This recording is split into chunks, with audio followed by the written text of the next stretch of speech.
Jeff. Saan ako mo? Ako lang. I wish ka Jeff din. Si Jeff? Ay, Friday. sorry. Okay, sorry. Go ahead. Sige. Okay. Good morning, everyone. We are Group 6 of the Section 11, undertaking the Science, Technology, and Society course in Mapua University. We were tasked with identifying a prevailing issue within Manila City and propose a product that would combat that issue to a company that aligns with it. So without further ado, we present Segretech, our proposed solution to address waste segregation issues through intelligent automation. However, let's get to know the issue better. According to Jordan Crow of Waster, Manila generates 7,000 to 10,000 metric tons of waste daily, yet only 20 to 40% of waste is actually recyclable. The primary reason, poor segregation. Our product, Segretech. Can I confirm po? Po. Yung Manila generates 7,000 to 10,000 metric tons. Manila City or Metro Manila? City. Manila City. Manila City alone. Hindi Metro Manila. Manila. I think, balikan natin kung anong source ng data. So I believe, na yan, Metro Manila na yun. Na 11,000. Nasa 11,000 tons ang Metro Manila. Pero kapag Manila alone, kasi kami nag-hakot, so better alam namin yung actual figures. Sige po. Sorry, anong kay like?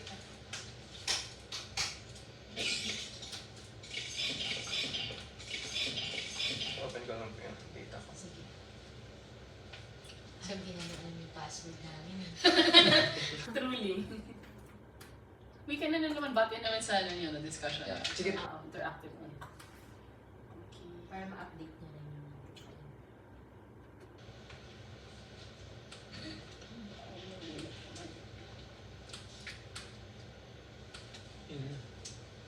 Connecting natin. Yung course nila, GED? How about GED po? Subject po. Subject nyo. Subject. Anong course nyo? Engineering. Electronics. Electronics po. Electronics. Okay. Kaya, system. Okay. magaling kayo sa electronics. kapag ba,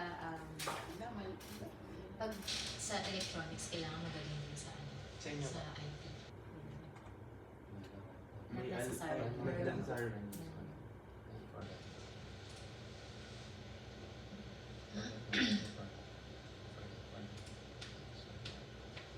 Saan nyo kami nag-research ka talaga? Ako. Pero wala kayong kakilala here in Philippines? Wala. Kanina tinanong ko din sila, tapos sabi ko, sino pa yung waste management industry na source na which is si Metro Waste. Metro Waste. Kasi may sila eh. Just Metro Wala. Waste. Just yung mo. Ay, wait lang, sige. Bakit mo naman kasi ba kung ano pa so I don't know eh. SSG. May SSG ko dyan. Ayan, take Yan. lang. Searching. Sinong in charge dun sa data? Anong tasks nyo each? Yung mismong idea po and data, ako po yung nakapag-gather and then nag-collaborate na lang po for the PPT and the script po. Okay. Galing, electron. May nakausap din kayo, na-meet, nag-present tayo sa ibang company. Hindi po. First to. Ako po. Natagalan tayo sa akin. No, Ayan, connected. Kaya check natin. What's that? Kailan yun? Waster.com. Ano po? 2023 po. 2023? Its population 1.8. Ayan. So, ano kaya siya? Manila or Metro Manila? Kasi it seems Population? Kung 14 million po sa Metro po ata. ayun no, 2020, 1.8. Ito po ba? Apo, 1 point. Apo, Manila City lang po yung yung pinapertain nito. Dito? Apo. 1.8 million Manila produces. Paano natin malalaman kung Manila City or Metro Manila? Manila po siya from counter-checking dito. 1.8 po yung listed. City of Manila. City. Naku, ano niya yan ah. Hindi yung data. Ang better niyong i-search dyan is yung data ng DNR or ng MMDA. Kasi sila yung may ano. Kasi kung ano yan, from population sila, hindi yan yung pinaka, kasi kapag population, usually ano yan, projection. Pero kapag sa actual waste, kay ano kayo pumunta, kay MMDA or DNR. Meron silang actual. Check tayo sa Kasi SWM. Ito po. According to a Medium article that talks about improper solid waste, the MMDA. MMDA po yung nagsabing 9,499.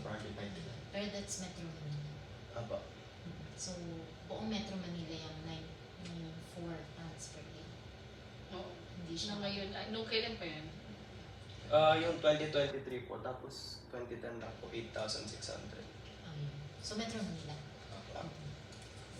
So yung location nyo, ang gusto nyo aralan talaga is City of Manila. Apo. City. Pero ang data na nalagay nyo is pang Metro. Metro Manila. Ayun. Check. Kasi magugulat Hindi siya much. Buong NCR na yun, 10,000. Sige, continue pa. Furthermore, Sorry, question ko, why Manila? Why City of Manila? Yun po yung... Yun lang po yung yung restrictions po na sinet sa amin dun sa activity po. Either within campus, within Intramuros, within Manila City, or within Metro Manila. Okay. Yung po yung choices. Okay. You're in the track. Talking to the right people. Okay, Next slide na ba tayo? go ahead, sorry. furthermore, from cumulative data gathered from GMA Integrated News, Tribune Philippines and Philippine News Agency, waste management in Manila faces several challenges, including inadequate infrastructure, limited collection points, and low household compliance. Studies estimate that 30 to 50% of households practice proper segregation. This leads to uncollected garbage, worse the situation. Moreover, from the same source, Segretech is projected to benefit multiple stakeholders including Filipino household, private institution, and urban spaces. By implementing our solution, we aim to promote better waste management across different sectors. The main idea is to deploy Segretech widely to spread out in urban areas to maximize accessibility. Segretech is an innovative and progressive solution aimed at solving the persistent issue of waste segregation. Our system integrates smart sensor technology to efficiently and accurately categorize waste, improving recycling efforts. Our system utilizes various sensors to detect different types of waste. Inductive and electromagnetic sensors identify the metallic items, while capacitive proximity sensor distinguish between metallic and non-metallic objects. Ultrasonic sensor determine fuel levels, and gas sensor detect organic waste decomposition. Segretech automates waste sorting, reducing human error and improving segregation rates. It minimizes landfill waste, sends smart notification when bins need maintenance, and is compact and energy efficient, making it ideal for various settings. The build also features a built-in solar panel to recharge its lithium battery to make its power source renewable and eco-friendly. Traditional bins rely on manual sorting, leading to low compliance and waste contamination. In contrast, Segretech leverages AI-driven sensor technology for accurate and automated sorting, significantly improving efficiency and reducing operational costs. Our business model focuses on key activities such as research and development, manufacturing, and data analytics. We leverage AI and sensor technology while forming strategic partnerships to expand our reach. Revenue streams include direct sales, government contracts, and subscription-based services. Sagretech aligns with global environmental concerns and market demands. Studies show that robotics and automation in waste sorting can significantly increase waste management efficiency. Sagretech was inspired by the study on the slide, a state-of-the-art review on robotics in waste sorting, scope, and challenges. This study gave us the information on how to employ sensor technology as an answer to garbage segregation issues. Our system contributes to reducing carbon footprints and promoting sustainable waste practices. So this project was developed by our dedicated team, me, Johannes Bagsik. To my right is Tyrone Monte. The second one to my right is Lebron Garcia. The last one is Josel Regoyal. Si Justin Torregosa po yung unable makapunta today. So, thank you for your attention. Since Sagretech is mostly conceptual pa lang po, pero it's a transformative solution for waste management. We welcome questions and discussions on how we can bring the project to reality. What's the end product na? Bali, para po siyang bin na pwede pong i-deploy sa kung saan masulok ng city para ma-encourage po yung magtapon sa basurahan. And since yung issue rin po yung segregation, isa na lang po yung butas niya. And yung sensors na po yung bahala mag-sort into different bins. Tapos kung puno na po siya, mag-send siya ng signal sa malapit po na area. Tapos siguro po para kung kailangan po ng in-charge dun sa mag-aayos and makakarinig ng signal, makaka-open din po siya ng job opportunity. Job opportunity. If it's automated. Sorry, what's the end goal? To sort, di ba? Sort po. Sort siya. Yung Okay, and then mismo- after that, para kulang lang siya. Sino yung kakausapin nyo? Ay, yung may business model pala kayo. No? Kung saan nyo ilalagay yung dapat may partner kayong recyclers? Partner, yung mga proposed partner po is Nasaan na yun? government and municipal contracts. Tapos kung meron pong mga institution na gustong mag-avail, doon din po. Okay. So are you selling the product to us? Yung ganun yung concept or presenting lang naman? Presenting pa lang naman O po. kung ano yung objective. Okay. Since itong model po namin is very rough na shell pa lang po ng product. Segregate. You're familiar, na-research niyo yung mga MRF, mga ganun. Yung manual sorting, meron din automated sa ibang bansa. So, ang difference yung bin siya. Yung pins na yan, mayroon kayong estimated cubic. Yung capacity niya. Capacity ng isang bin, gano'n. Wala pa po. Wala pa. Okay. Kasi sa dami ng basura ng Metro Manila. So, ilang ganyan nangyari? 10,000 tons. Apo. 10,000 tons. So, ano yung capacity niya?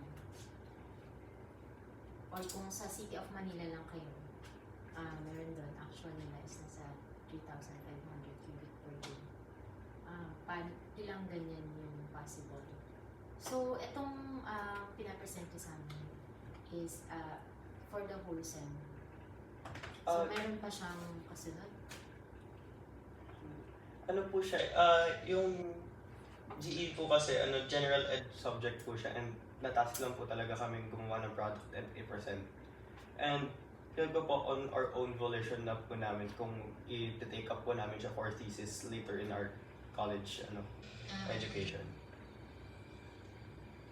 So, parang lang kami kasi parang wala siyang vision. Ano yung end goal niya? Oo. Costing, wala din siyang costing. Like, ba't siya makakatulong? Gano'n ba yung kalaki? Kasi based on the picture, it looks small. So, Small, tapos parang mahal. oo. So, how will it benefit us if it's gonna be costly for ang partner niyo government? So, bibenta niyo yun. Parang technically, ibibenta niyo siya to government. Budget. So, parang gano'n, not costing. And wala siyang sizes. Is that per size? It roams around. You said job creation, pero actually robotics yan eh. Automated siya eh. Yung lang po yung bantay lang po para kung puno na tatanggalin, papalitan na lang po yung mismong Bin. bin. So it's kaya nga, mas matrabaho siya kasi it's a machine and then manually pala siyang hahakutin and then bibigay sa recyclers, may mga cans, ganyan. Tapos, Tapos kung ano lang yung so may nag-aabang pag napuno na yun. Parang gano'n. So, yung model na yun. So, ano pa siya? Vague pa siya. You have to kasi convince na parang, effective to. It's cost efficient, mabilis, di ba? Parang gano'n. So, yun. Have you tried incorporating triple bottom line principles? Research on that, triple bottom line principles, it addresses the environmental sustainability, economical viability, and social. Include nyo yan para mapakita nyo kung ano yung benefits, advantages. Pwede nyo din ipasok din yung cost. or maybe hindi lang kami aware sa pinaka-agenda ng subject niyo. Kasi yung nakikita namin, feasibility na siya. If your product is feasible. So, ano ba? Parang surface level lang siya. Ito yung product. Yun lang. Parang gano'n. So, what is it ba? Baka enlighten us. Tama, no? AI, smart sensory. Promising, but still, kahit ma-reduce nyo yung human error, madami pa rin, real-world testing na gawin. Kasi like, pag na-segregate niya, so sinong kikita dun sa na-segregate niya? Ibibenta siya sa junk shop. Parang gano'n. Malalim kasi siya. Paano ba siya? Yun lang naman. I think ako, na-summarize yung comments dun sa kanya. Pero sino bang may ayaw ng AI? Mapapadali mo yung buhay. Pero it's costly. So, how can you sell it to the government, private? Why will they fund you? Di ba? Funding yan eh. I-invest kasi sila sa inyo. Pero ngayon lang ako nakita ng ganyang concept. Ako din. Di ba? Segretech. Ngayon lang ako nakita ng ganyan. Segretech is from your own words or Segregation technology. Tapos isama nyo din na syempre yung idea, how will you properly handle yung kung nag-segregate na kayo from yung mga non-recyclable. Oh, what's next? And what's happening inside? Tsaka, anong time yan? Parang 1 oras lang puno na agad yun. Sa daming basura ni puno nila. Mag-dump lang dyan yung tagapalagtan ng puno agad. Ito, shoot niya to. Lahat sa Siguro basura. dapat dyan, Pero nakita ko metals lang. smartest way para kailangan strategically, strategize nyo kung saan nyo siya ilalagay. If ever man, kunwari talagang i-implement siya, strategize siya kung saan siya ilalagay within Manila. Kasi nga, yun nga, sabi nga nila, mapupuno siya talaga agad. Saan mo siya sa malls lang ba siya? Tsaka the type of waste you can put is metals lang ba? Ano ba yung nakalagay? Any? Patingin nga, sorry. Mix kasi. Ito po. Plastic. Okay. May liquid pa. So, parang inisip ko, if you put that in your school to replace all your bins, bibilin kayo ni Mapua. Per Parang gano'n. ano po kasi, sa school po yung magkakatabi po yung bin ng mismong pagsasag. Parang 1 for each po. Oh, yun. So, if ba tinanggal yung manual gano'n, at tingin mo, this presentation mo will